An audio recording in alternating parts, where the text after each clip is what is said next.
Los mercados nunca se detienen. Para seguir su pulso, esto es información privilegiada. Actualidad económica y bursátil, negocios, finanzas, innovación y emprendimiento en Duna. Auspicio de Falcom Asset Management, Cocha Corporate, Ramaflex, Asset Plan, expertos en gestión inmobiliaria profesional, Coihue Financial Intelligence. Con BCI tu inversión llega a lo más alto. Book, crea un lugar de trabajo más feliz. PwC, confianza y liderazgo. E Independencia Rentas Inmobiliarias, líder en rentas comerciales y logísticas.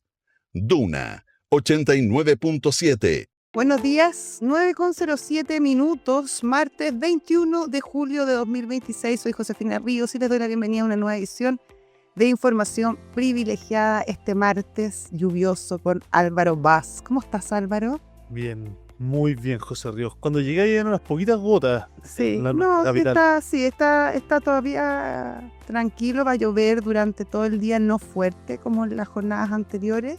Y mañana, al parecer, tendremos, al menos en la región metropolitana, un día sin lluvia, con rayos de sol, al parecer, que nos van a dar mucha alegría. Esta canción se llama Bridge Over Troubled Water, y más allá de lo literal del título, que es puente sobre aguas complejas, atribuladas, que es lo que vive mucho de nuestro país en este momento, es una canción de apoyo, es una canción de consuelo. La verdad que le deseamos a toda la gente que está pasando un mal momento, los acompañamos en el pesar, esperamos que la lluvia pase, que la ayuda llegue oportunamente, que todo el trabajo que se ha hecho en prevención esté dando el mejor resultado posible y sobre todo la esperanza de que con el tiempo vendrán días mejores, lo que se ha destruido se podrá reparar. Las bondades que trae el agua también van a ser beneficiosas para todos nosotros, y aquellos que han perdido la vida o que han perdido familiares los acompañamos en este momento y bueno, estas tragedias sacan lo peor pero también sacan lo mejor de nuestro país, así que yo espero volver a ver la solidaridad que hemos visto en tantos eventos anteriores y ver cómo nuestro país vuelve a pararse y a salir adelante de estos momentos complejos. Eso, solamente mirar el vaso medio lleno, como decías tú ayer, y quizás hoy día en una noticia en Pulso, para él el lado positivo. Sí. En cuanto a los embalses en el norte, lo que catalogaban como una catástrofe muy silenciosa que se ha ido cuajando durante los años con la sequía y que ya está al límite, y que por ahí decía que está ya al borde de la decisión de optar por el riego o consumo humano, y ahora los embalses por lo menos en el norte están bastante llenos. Sí, aunque todavía están Es que unos más, otros menos. menos. Sí. El embalse Regoleta que está a tope, la Paloma a niveles muertos, el embalse Buclaro todavía bajo. Claro, pero es que es grande y bueno, y claro, pero la verdad que eso es una situación buena y de hecho... Pero hablan de 4 años de sequía hídrica. de riego asegurado. Oye, y eso es una maravilla para una zona que además es contracíclica, que apuesta a los primores y que evidentemente esto tiene un correlato en el precio de lo que se produce en esta zona. En cuanto a la producción, quizás lo que se ha visto más afectado son los cítricos y los paltos, aunque desde los distintos gremios agrícolas sostienen que el daño sigue siendo menor. De hecho, se ha hablado que no debiera tener mucho impacto ni siquiera en los precios. Ha caído, en Nueva York decía que ha llegado aproximadamente un 20% menos, pero que había mucho stock y mucha reserva de un montón de alimentos. Así que probablemente el impacto, por ejemplo, en la inflación sea acotado. Quizás los problemas más complejos van a venir en la mediana y pequeña minería, que ha estado cerrada, que está con problemas de acceso y que probablemente esto va a perdurar un par de días hasta que se pueda solucionar. Sabemos que en esa zona específica, que es el sur de Atacama y Coquimbo, hay mucha pequeña y mediana minería que da enormes fuentes de trabajo y que evidentemente esto está se está produciendo un problema ahí. Y hay otro problema también complicado en todo lo que es obras públicas, caída de, salidas de ríos, caídas de postes eléctricos, caídas incluso de algunos puentes, quebradas que no sabíamos que ni existían y que han aparecido y que han destruido viviendas, y probablemente ahí va a estar el mayor daño. Se habla de cerca de $400 millones, aunque como esta crisis aún no termina y nada hace prever que no va a haber otra, porque estamos viviendo un año de complicaciones climáticas, este monto podría aumentar. Así es. Oye, bueno, y en la derivada última, algo que se había conversado en algún minuto, que matando ideas malas, diría yo, los hechos terminan matando ideas malas. Por ejemplo, el hecho de que en años anteriores se hablaba de que los embalses era pero lo peor que se podía hacer, que no había tener una política de embalse, y hoy día de nuevo vuelven a hacer Bueno, claro. Lo que había que hacer. Lo que había que hacer. Y en ese sentido lo hablamos ayer en la tarde también con Matías del Río.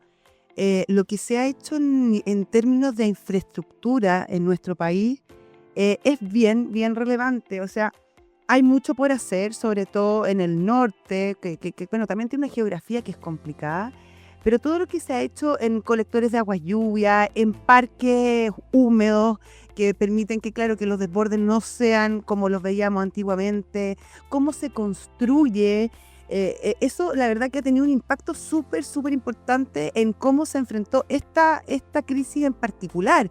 También cuánto hemos aprendido en gestión, en logística. La persona a cargo del Senapred hoy en día es una mujer que lleva 10 años trabajando en el Ministerio del Interior en tema de prevención de riesgo, control de daños, etcétera. O sea, una persona que ha estado en distintos gobiernos y por lo tanto ha acumulado una experiencia que hoy vemos ha sido súper importante.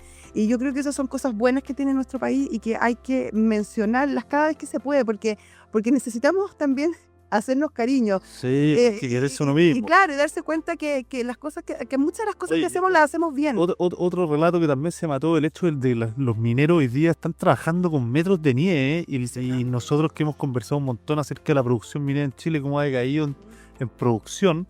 Y ahí están los mineros, y esto que era un país extractivista, que era súper sencillo sacar las rocas, ahí están trabajando con unas faenas muy complejas, y ahora más encima con no sé cuántos metros de nieve. Oye, y no solo eso, y además prestando sus máquinas y su maquinaria para ir en ayuda a las víctimas de todo este desastre climático. Así que también mucho agradecimiento al sector público, pero también al sector privado, donde la verdad que han puesto el hombro para soportar esta situación. Y la verdad que viendo los niveles de lluvia que han sido históricos, hemos podido resistir bastante bien. Evidentemente se puede mejorar, se pueden hacer un montón, se puede mejorar en coordinación, se podrá mejorar en un montón de cosas, pero la verdad que el trabajo que se hizo previo está dando resultados bastante positivos. Oye, vamos a otros temas. Sí.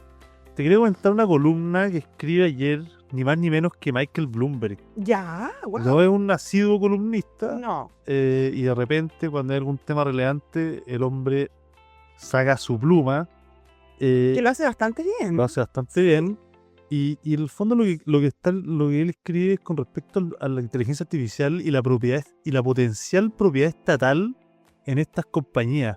Cosa que hemos conversado previamente cuando OpenAI dijo que estaba en discusiones eventuales, era como no sé si era oficial, pero estaban conversaciones para darle un 5 o que le compraran, no sé en qué término se hiciera el gobierno americano de un 5% de OpenAI. Sí, lo recuerdo. Bueno, también compró acciones, ¿te acuerdas de Intel? Sí. El caso de Intel es como el más icónico, que a través de distintas estructuras que le tenía financiamiento a la compañía, se hizo de algo así como el 10% de Intel, que hoy día está el mundo que está por detrás de la inteligencia artificial y que le ha ido muy bien. Sí, una buena inversión. Una buena inversión, por lo menos.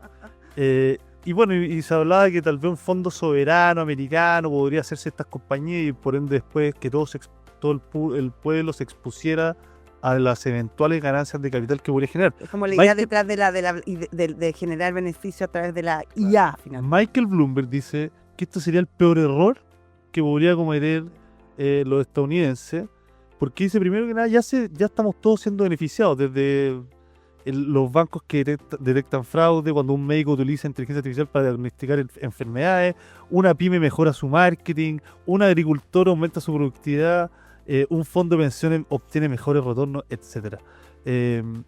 Y en cuanto a producción, pero todo lo que puede significar en cuanto a pago de impuestos. Y Además. dice, además, ese crecimiento terminará generando más recaudación tributaria.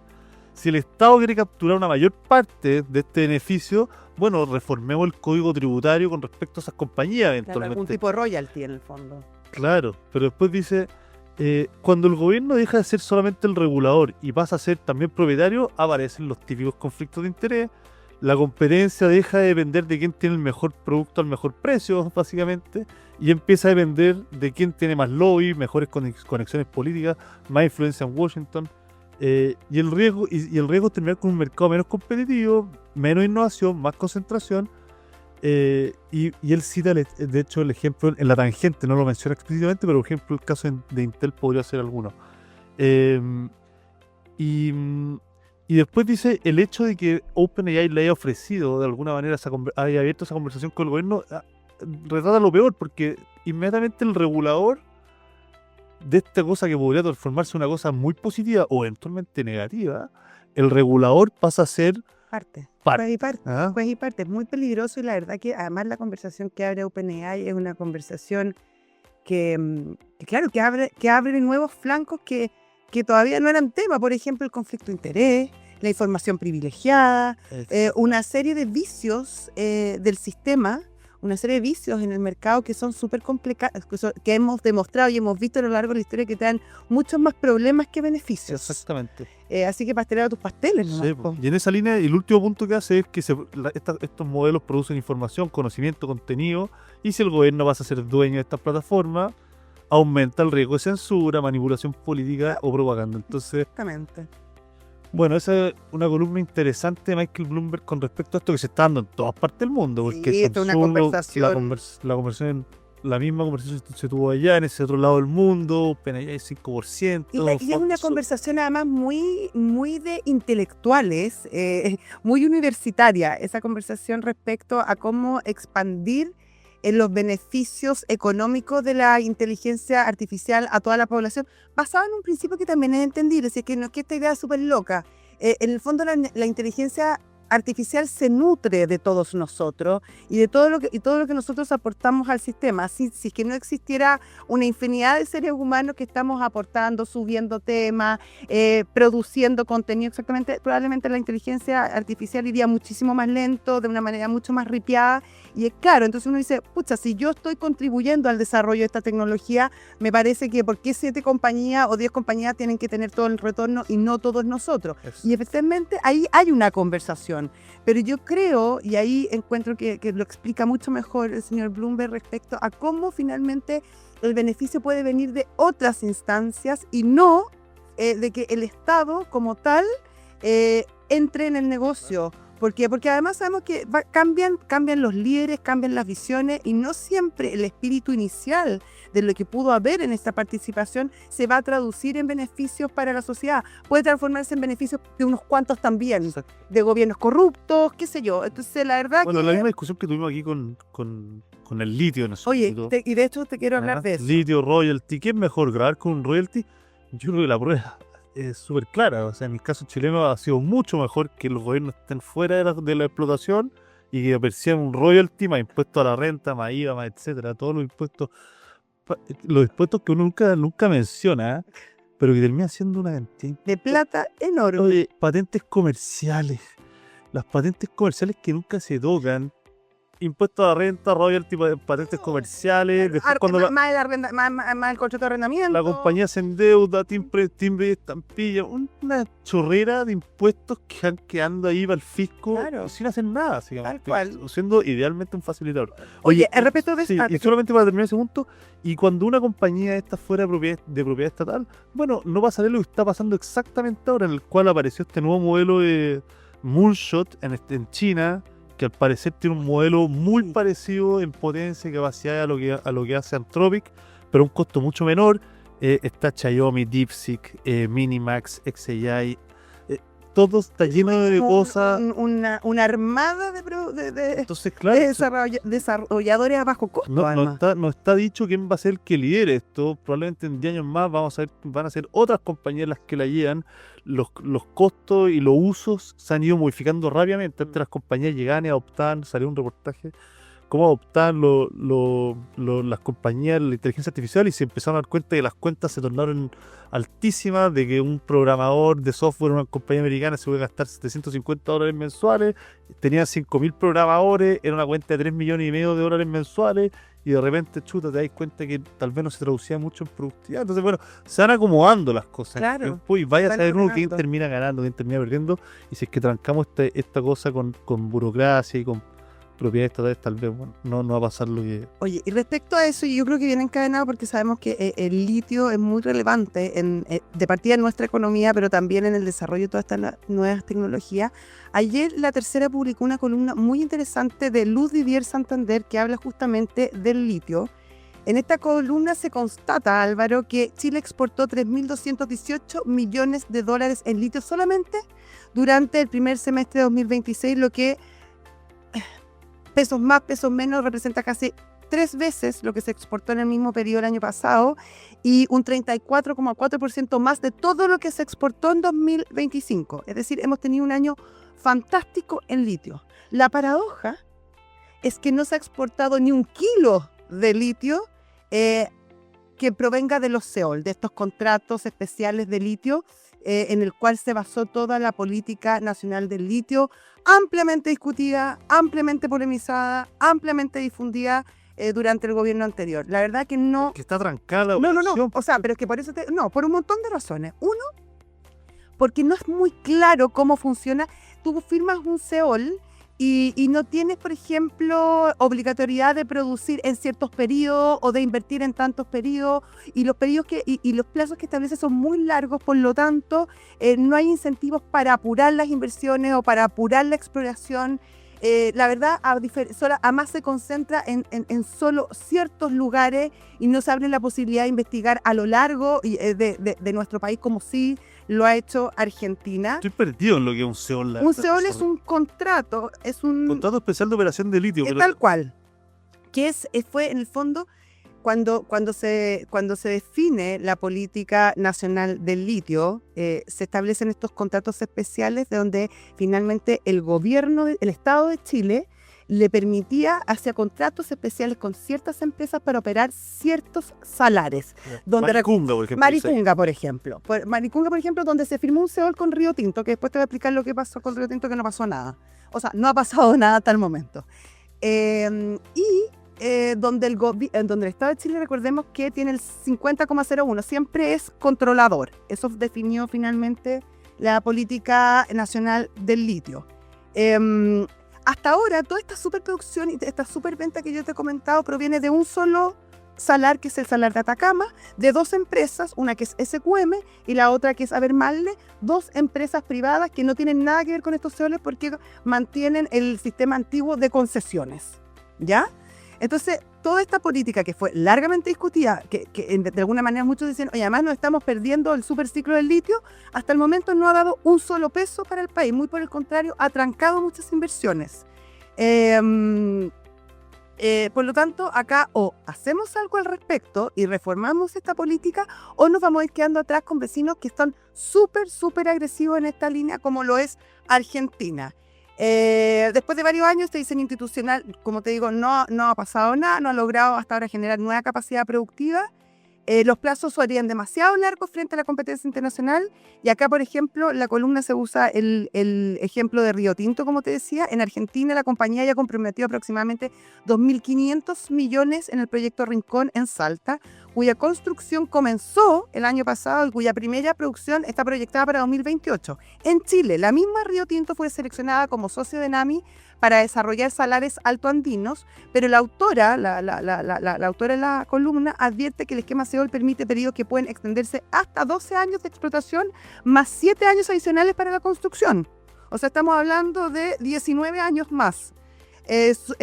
Argentina hoy construye, produce y exporta, Chile firma contratos y espera. Y no pasa nada. La verdad que es bien complejo porque además nos estamos Nos estamos No, los ciclos fardeando un ciclo claro. del litio espectacular, donde Chile tiene ventajas comparativas, no de cantidad, porque la verdad que el litio hay en todas partes del mundo, pero de capacidades, claro, de costos marginales, y la verdad que Chile debe ser el gran productor y exportador de litio del mundo. Hoy ha sido superado por Australia, por China y prontamente por Argentina. Total. Oye, solamente estaba perdido y googleo Seol y me pone un texto Google y después me pone, ¿te interesa conocer las bases para presentar una solicitud? Quizá, Está perdido aquí conmigo. quizá podríamos, ahora no sería, probablemente no es el momento, quizás sí. Estamos con nuestras menciones que tenemos muy buenos invitados, José Río. Voy a partir yo. Dale. PwC es confianza, experiencia y liderazgo. Conoce todos los servicios de PwC en consultoría empresarial, asesoría legal y tributaria y auditoría. Sus equipos apoyan a sus clientes en procesos complejos, impulsando sus resultados. Mucho más en pwc.cl. Ayer salió una entrevista al nuevo head de PwC que estuvimos almorzando por ahí. Sí, Y muy simpático que contaba su afición por el tiro a distancia. Nos decía que era capaz de darle un deportista, pero de alto era rendimiento. capaz de darle a Sí. ¿cómo se llama? No sé, A cualquier a cosa, pero con mucha- literalmente a kilómetros de Sí, distancia. oye, y que hay unas canchas especiales para eso, más que unas canchas, unos lugares en el mundo, es un deporte bien regulado y bien entretenido y muy exigente. Le mandamos saludos a don Ricardo Araña. Sí. Muchos saben que tener un departamento arrendado no siempre significa tranquilidad, a veces es un verdadero dolor de cabeza, para que seamos francos. Entre cobranza, arreglos, coordinación con los arrendatarios, el conserje que no sé qué cosa, que se está ahora con las lluvias, imagínate las goteras, tremendo. La operación puede volverse muy, muy compleja. Asset Plan, en cambio, administra profesionalmente miles de propiedades en Chile para justamente simplificar este proceso. Y conquista el mundo de las inversiones con BCI. Infórmate en línea con los indicadores económicos más importantes del mercado entrando a mercadosglobales.cl. Y los turistas que visitan Chile ya pagan con QR. Eso lo vemos todos los días cada vez que vamos a un mall. Como en Argentina y en Brasil. Así lo hacen allá. Tú puedes cobrarles con su método favorito y generar muchísimas más ganancias para tu propio negocio. Con Coinweb Checkout, los comercios generan un QR fácilmente, el cliente paga en su moneda y el negocio local, ahí, cualquier este sea, recibe en pesos chilenos. Todo en un QR, todo en Coinweb. Y la solidez de Random Manager y Flexline evoluciona hacia una nueva era. Nace RamaFlex, el ecosistema de RP en la nube que potencia la gestión estratégica con inteligencia artificial. Descubran más en ramaflex.cl. Y ya está nuestro entrevistado aquí en estudio, un Hombre de la casa. hombre de la casa totalmente. Hace Se tiempo pasea que por lo afuera veíamos. como si fuera, pero realmente de Pero la completamente. Bueno, tú sabes que Radio Duna tiene 30 años y yo creo que Aldo Lema, lo presento, director de estrategia americana de inversiones, debe haber sido uno de los primeros columnistas que tuvo esta radio, ¿no? Buen día. Buenos días. Buen día Álvaro, buen día Josefina y a la audiencia. Sí, creo que en el formato de columnistas empezamos como por el año 2002, 2003, Imagínate. así que hace casi 25 años. Antes había estado en Hablemos en Off, sobre todo, que era el programa emblemático y sigue siendo, Sigue siendo el book insigne. claro, en aquella época como entrevistado. Así que bueno, un placer tenerte aquí, Aldo. Y también en información privilegiada, Sí. que estos 18 años que cumple, escuché el primero hace exactamente 18 años, como decía, y después nunca dejé de escucharlos, y creo que ha sido una enorme contribución a la educación financiera, a la discusión sobre políticas públicas, a tener visiones sobre lo que viene, etcétera. Así que Claro. creo que hay un antes y un después también en términos del periodismo económico, sobre lo que hizo Información Privilegiada en su momento, y lo he destacado siempre, y ahora que se cumple esta mayoría de edad, entre comillas, creo Te que lo vale la pena. agradecemos, Y Aldo. solamente comentar que Aldo ahora es director de estrategia de Americana Inversiones. Americana Inversiones a la gente tal vez no le suena, pero no es ni más ni menos que un spin-off de Habitat y su fondo de pensión en Perú, Colombia, y además tiene esta alianza con Prudential. Así es, O sea, exactamente. es un buque no menor. Claro, y con mucha información del detalle de lo que pasa en esas economías. Sí, desde hace ya varios meses estoy en ese nuevo rol.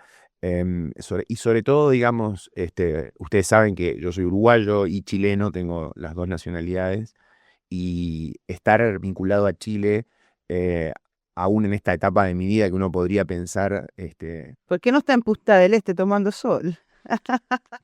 ¿por qué sigue viniendo mensualmente y está muy conectado con lo que pasa en Chile? Bueno, porque lo he estado durante 33 años y me parece, digamos, que Chile sigue siendo una referencia en muchos aspectos, a veces sobre cómo fue durante muchas décadas lo que había que hacer, en algún momento sobre lo que no había que hacer, pero Chile ha marcado una tendencia. Claro, es como Y entonces un laboratorio. a mí me parece que lo suelo decir en otras instancias, de que Chile en algún sentido tiene un ritmo en la región que es destacable, y que es como estar jugando una Copa Libertadores cuando uno participa ya sea el debate público, de las decisiones financieras o del trabajo profesional en este país.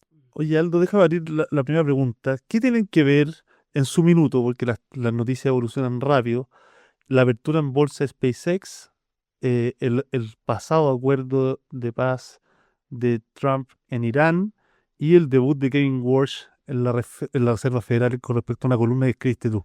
Bueno, porque hubo eventos durante junio y lo que va de julio que yo creo que tenían alguna conexión. Siempre se ha conversado mucho respecto hacia aperturas en bolsa muy emblemáticas como esta, que ocurren en cierto momento del tiempo, reflejan en ese momento del tiempo una madurez en el ciclo económico, en el ciclo de los activos, y anticipa una corrección. O sea, cuando se producen esas aperturas en bolsa, esto es la predisposición de una empresa a captar capital, si la empresa lo está haciendo y otras lo hacen, es porque podría indicar que el costo de capital es barato.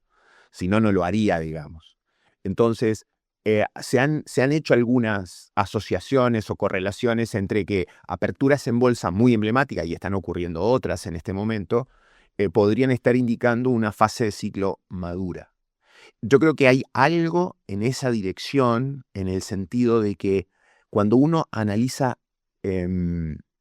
condiciones financieras más amplias, que es mirar la tasa de interés simplemente, hoy estamos en un momento de condiciones financieras en Estados Unidos que podríamos denominar expansivas. Y eso se conecta con Walsh y con la Fed. Porque la Fed nos ha dicho que la tasa neutral es 3% y la tasa de interés de la Fed hoy está en 3,6 y las tasas largas están desde 4,5, la tasa 10 años hacia arriba. Entonces, si uno mirara las tasas de interés, uno podría concluir de que estamos con condiciones con los frenos restrictivas, puestos. con los frenos puestos. Pero, y este es un tema que está trabajando mucho Ricardo Caballero, que a propósito, digamos, les recuerdo que va a estar en 2 semanas en Santiago, viene al festejo de los 50 años del Magíster en Economía de la Pontificia Universidad Católica de Chile. Ricardo Caballero y sus coautores han estado trabajando indicadores de condiciones financieras más amplios, en donde incorporan el costo de capital de una empresa que se financia en bolsa, o el costo de la deuda de una empresa a través de mirar el spread al que se financia esa empresa, o lo que le pasa al dólar en el mundo, que cuando se debilita refleja condiciones financieras más expansivas. Entonces, cuando uno mira condiciones financieras más amplias, que van más allá de simplemente comparar la tasa de interés neutral con la que hoy tenemos, esas condiciones parecen ser expansivas. Entonces, el debut de Walsh y el debut, digamos, de un nuevo enfoque en algún sentido de política monetaria, todos los banqueros centrales tienen que en algún sentido debutar mostrando que son banqueros centrales que van a cumplir con el compromiso de la inflación baja y estable y demás. Y Walsh ha puesto un tono, podríamos llamarle restrictivo, no un sesgo. Yo distingo entre tono y sesgo. Sesgo es decir que la Fed va a subir las tasas, o que las va a mantener, o que las va a bajar. Ese es un sesgo. Pero un tono es aparece diciendo, me voy a preocupar de que la inflación vuelva al 2%, que esté el mayor tiempo posible en el 2%, etcétera. Entonces, hay algo de un ciclo maduro que yo creo que para la economía chilena es muy importante tener en cuenta, que parte del éxito de una recuperación, de una reactivación, tiene que ver con el mundo, y a veces el mundo no nos ayuda tanto como pensamos. En ese sentido, Aldo, Jamie Dimon, el de JP Morgan, dio una entrevista bien larga ayer, donde decía que el mundo estaba subestimando los riesgos que existían. De hecho, él decía que él en este momento no compraría ni acciones ni bonos del Tesoro. Un tipo que tiene bastante información, diría yo. ¿Cómo evalúas tú esa visión? Bueno, es que, a ver, acá no es que haya en los ciclos duraciones predeterminadas. Quizás en secundaria, la educación media, en los colegios, se estudiaba en algún momento aquello de los ciclos de Kondratiev, que duraban en el siglo XIX un cierto número de años, o los ciclos de Juglar, que duraban un cierto número de años. No, la verdad que eso no necesariamente indica nada. Pero lo que sí hemos visto, y es como para mostrar alguna señal de luz amarilla, es que siempre en cada cambio de década hemos tenido una crisis. ¿Y de dónde puede venir ese tipo de crisis?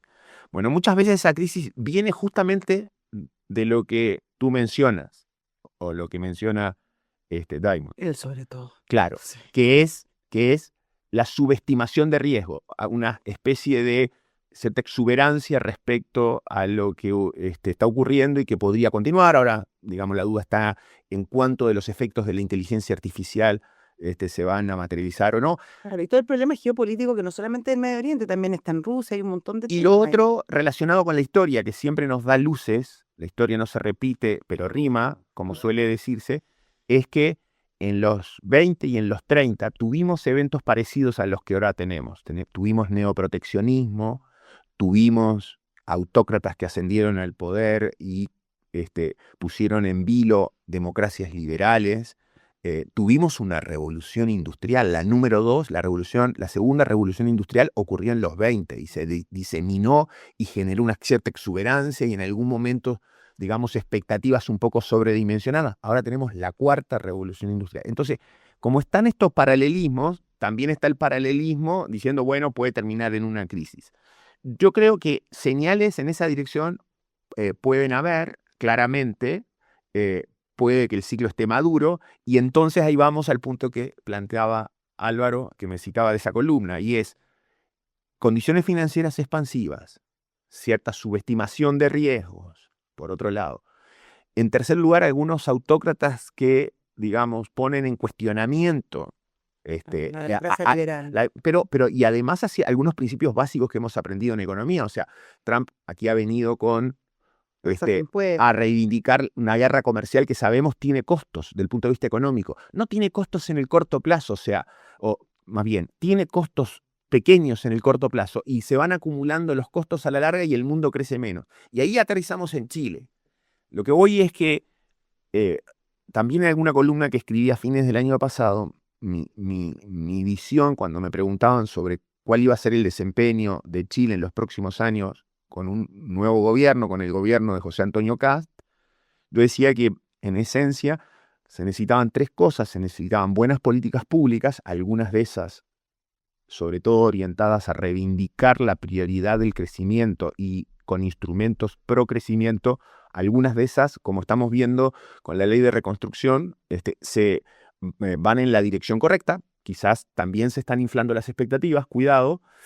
Lo segundo es que, además de buenas políticas públicas, se necesita buena política, que es lograr el consenso. Ya estamos en la discusión de si se va a lograr acordar, si finalmente la ley va a salir o no, si van a estar los votos, si la Cámara de Diputados lo va a aprobar o eventualmente va mixta. Ahora, ¿Cómo el corazón se aprobó. El corazón se aprobó y ahí hay algo de buena gestión política. La buena política es clave. Así como es buena el buen liderazgo para dirigir un equipo de fútbol, ya sea el de España o el de Argentina, con De la Fuente, con Scaloni, que muestran un liderazgo para armar equipo, a veces personas que no necesariamente tienen una historia o un pasado que lo muestre como un líder ineludible. se necesita ese liderazgo, que yo creo que en algún sentido este gobierno, digamos, aprendió del pasado de Chile, aprendió de lo que ocurrió con Piñera, de lo que ocurrió con Boric, de que se necesita liderazgo político. Ahora también se necesita buena suerte, o sea, es buenas políticas, es buena política y buena suerte. Y la suerte nos define el 70-80% de lo que nos pasa desde el mundo. Entonces, el panorama global, yo pongo una luz amarilla respecto al que panorama global de los próximos 2 años no parece ser un panorama que vaya a empujar, digamos, a nuestras economías a un desempeño sobre la tendencia. Tenemos un crecimiento mundial mediocre, si bien tenemos precios de commodities altos, cuidado que cuando los corregimos por inflación, cuando corregimos por el 35-40% de inflación que tuvimos en dólares en el mundo en estos últimos años, los precios en términos reales no son tan positivos.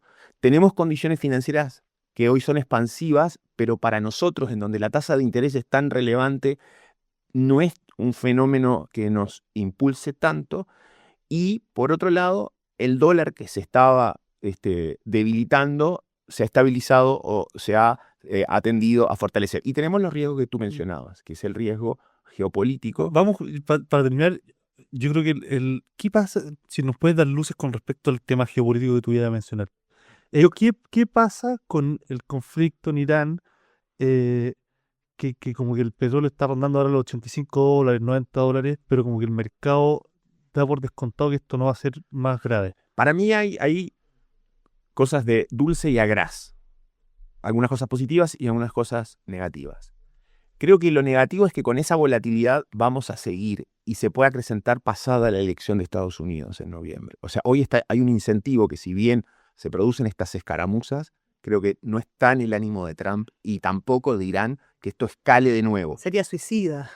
Tienen que mostrar algunas escaramuzas para decir, yo gané, digamos, y el otro decir, yo gané, y están en eso, y hay algo de esa naturaleza, pero no percibo que vaya a escalar. En algún sentido, me parece que la preocupación mayor puede venir después de noviembre, porque ahí va a tener 2 años Trump por delante, en donde puede estar políticamente con entusiasmo para hacer ciertas cosas sin tener apoyo. Y este tipo de cosas no dependen del Congreso. En algún sentido dependen, pero muchas veces terminan al final siendo validadas por el Congreso. Entonces, creo que lo negativo es la volatilidad, no va a ceder, esto va a continuar. Lo positivo es que los incentivos están para que haya un respiro.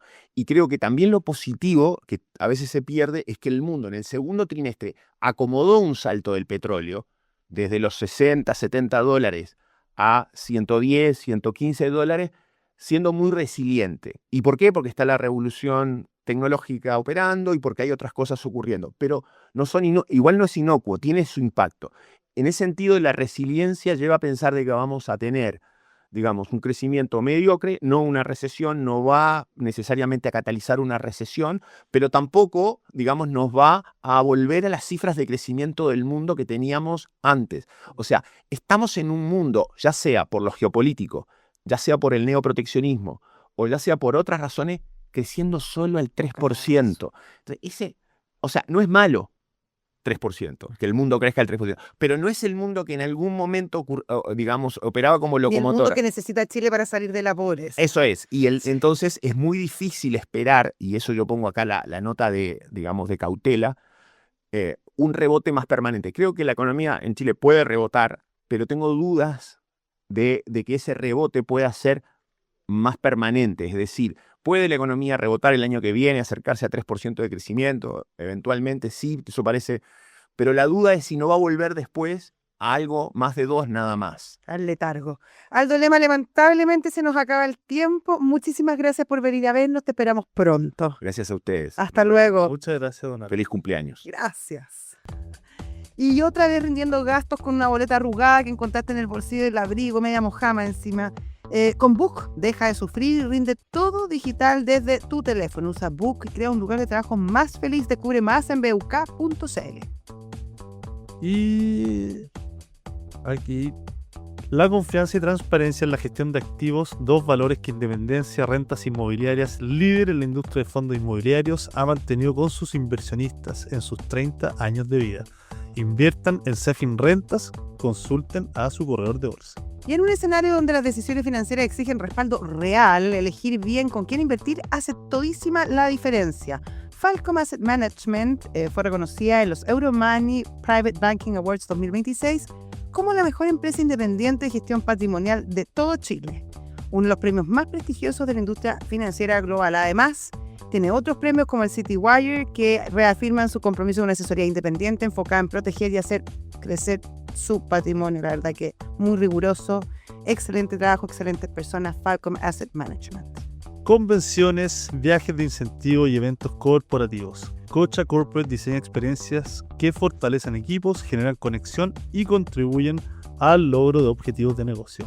Conozcan más en cocha.com/corporate/meetings-events.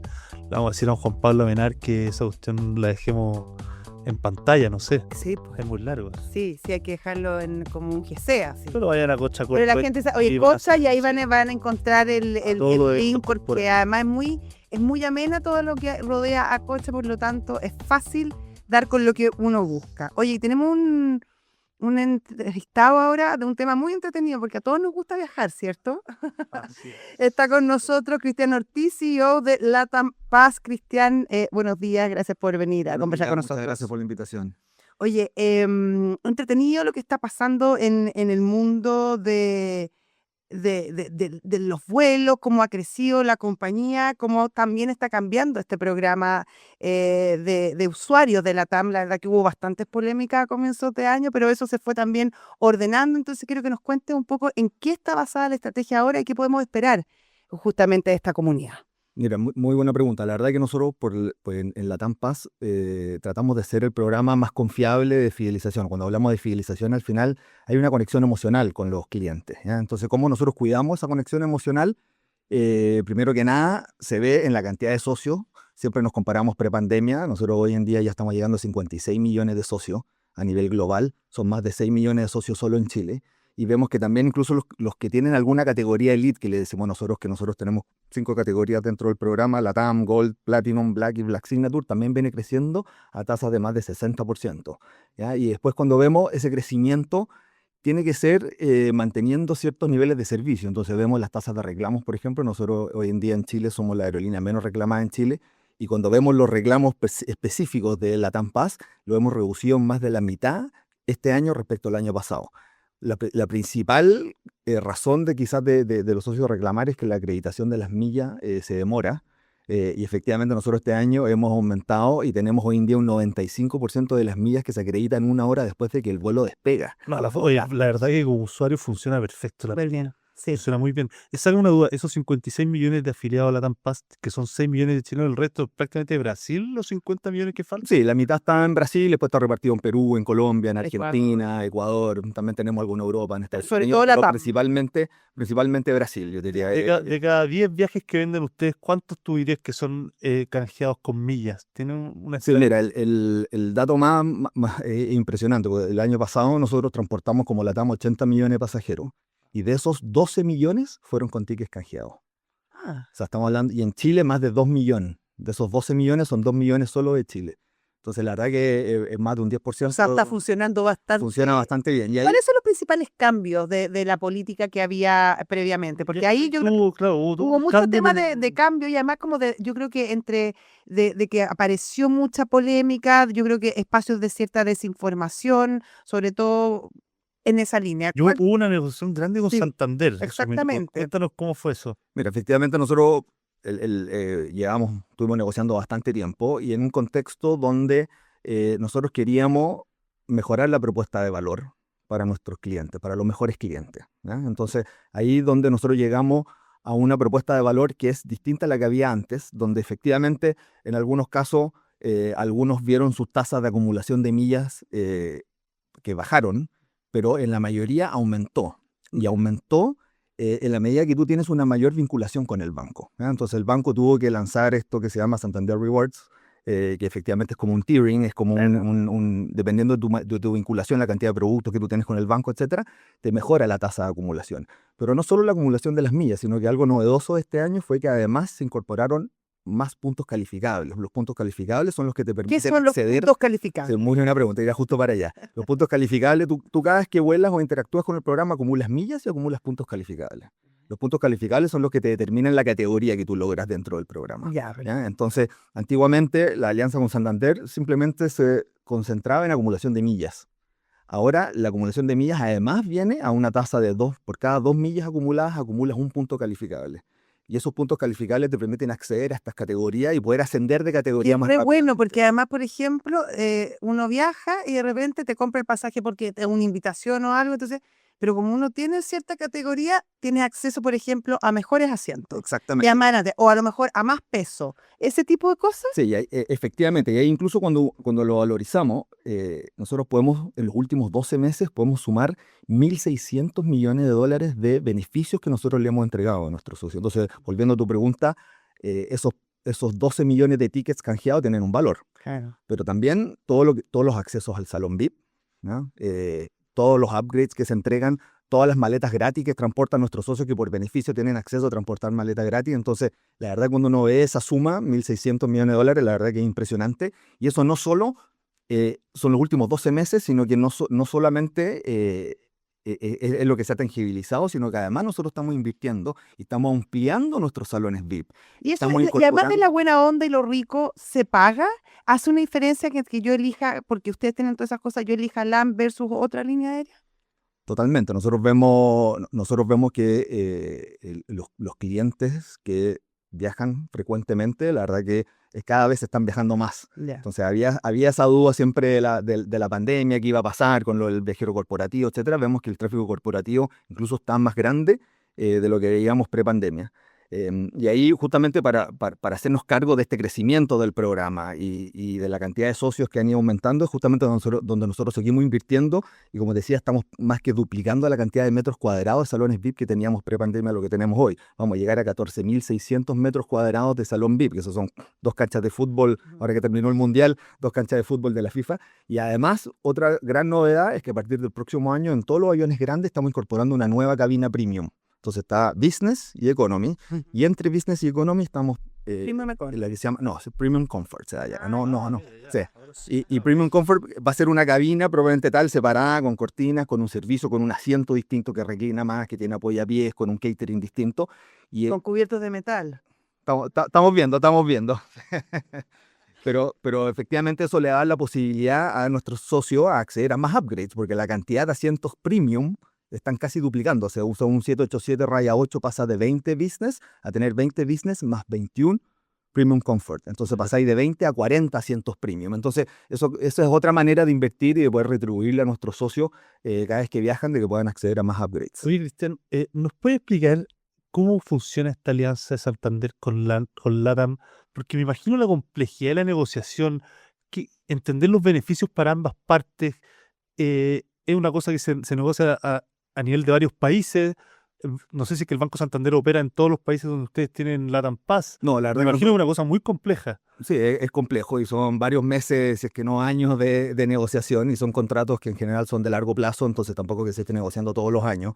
Pero efectivamente nosotros con Santander es solo Chile. Ya. Nosotros en cada país tenemos una alianza con el banco más grande, principalmente de ese país. Tenemos Itaú en Brasil, tenemos BCP en Perú, tenemos Banco de Bogotá, el Banco Occidente en Colombia. Entonces Santander es exclusivo para Chile.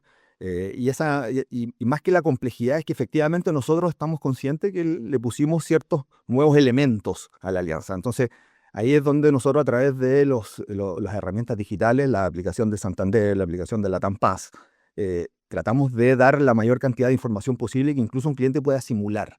Hay una sección donde tú puedes simular dependiendo de tu gasto, dependiendo si tienes crédito hipotecario, no tienes crédito hipotecario, cuántas millas vas a acumular, cuántos puntos calificables, qué nivel de tier vas a quedar ¿Eso dentro de está en Santander o está en la Y hay aplicación de un Santander. equipo que trabaja en conjunto todos los días. Me Sí, imagino nosotros que no debe ser menor. No, tenemos un equipo conjunto con personas de Santander, personas de LATAM Pass que trabajan constantemente haciendo promociones también. O sea, de hecho, uno de los grandes temas es la milla, cuánto cuesta canjear Claro. un ticket. Y cuando uno mira los últimos 8 o 10 años, prácticamente los precios no se han movido. ¿Ya? Si te puedo dar un par de datos. Por ejemplo, Nueva York, 27.000 millas. Madrid 45.000 millas, Miami 26.500. Eso no es a lo que se está vendiendo, sino que eso es cuando tú agarras todos los canjes de un año completo, a cuánto canjearon nuestros socios. ¿Ya? E incluso en el último Cyber tuvimos Santiago-Miami a 26.000 millas, pero para los clientes de la alianza Santander Latam Paz, eso bajaba a 19.000, incluso 17.000 para los que... A la Fosa Río se le abren los ojos, ya se imagina. Y este año no Miami. compré, pero el año pasado compré y claro, pagué a Nueva York, tú 18.000 millas. Una cosa impresionante. Sí, no, así que... Y por eso tenemos 12 millones de tickets Claro. canjeados. Oye, felicitaciones, Cristian, porque la verdad que lo hacen muy bien. ¿Ah? Yo creo que la gente lo valora Sí. bastante. No, y además como que yo creo que más allá de que Latam ahora es una empresa súper global, los chilenos la sienten muy propia. Hay un orgullo ahí que es muy bonito también. Así es. Pero es una responsabilidad grande y hay que seguir trabajando para ir cuidando esa confianza. Así esperamos que lo hagan. Así que Ya. muchas gracias. Muchas gracias, Cristian Ortiz, CEO de Latam Paz. Nosotros vamos a una pausa y ya volvemos con nuestro pantallazo. Ya estamos de vuelta. Felipe Posada, miembro y director de estrategia en Comunidad Traders, nos cuenta cómo están los mercados rápidamente. ¿Qué tal, Felipe? Hola Josefina, Álvaro, buenos días. Bueno, partamos con los mercados afuera. Están relativamente positivos, diría mixto, porque en Europa el DAX está negativo, pero el S&P 500 está subiendo alrededor de un medio punto porcentual. Sí, le ha ido bien a Las los, materias- a los microchips. Desde ayer empezaron una recuperación. Sí, es verdad. Bueno, qué bueno que tocaste el punto, porque en general la agenda macro hoy día no está muy movida, no hay eventos de alto impacto, pero la agenda de reportes sí. Bueno, hoy día reporta General Motors, hasta de varias compañías. Mañana Google. Llevan, además de las tecnológicas. Bueno, y el earnings season, en la temporada, como lo habíamos anticipado, va muy bien. Los 11 sectores de los S&P 500 están reportando alza en los revenues al segundo trimestre. El líder indiscutido en tecnología y información. Los revenues van subiendo en promedio un 12,8% y se espera un 12,2%. Y en términos de earnings, 10 de los 11 sectores están reportando subida. Y ya por el sector energía, obviamente para el petróleo subiendo cerca de un 40 y tantos por ciento durante el año. Este es el sector que está ganando. Los earnings van en promedio un 24,7%, se espera un 23,2%. Está increíble lo que está pasando en Estados Unidos. Yo creo que es un fenómeno de estudio, ¿ah? Porque imagínate, petróleo arriba un 47%, guerras, tarifas, y ahora estoy leyendo un titular en CNBC que dice que hay harto rumor de que Estados Unidos, o Donald Trump en este caso, va a anunciar una nueva ronda de aranceles. Entonces, en general, el mercado está súper potente, dependiente de la guerra, dependiente de lo que toda la gente, el mercado sigue comprando. Excelente. Bueno, Muchas Felipe gracias. Posada, muchas gracias por el informe y nos reencontramos pronto. Un abrazo a todos. Chao, chao. Ya nosotros nos vamos rápido. ¿te Beneficio parece? gratis Sí. y luego las noticias. Las noticias con Antonella Zafirio. Hasta luego, chau.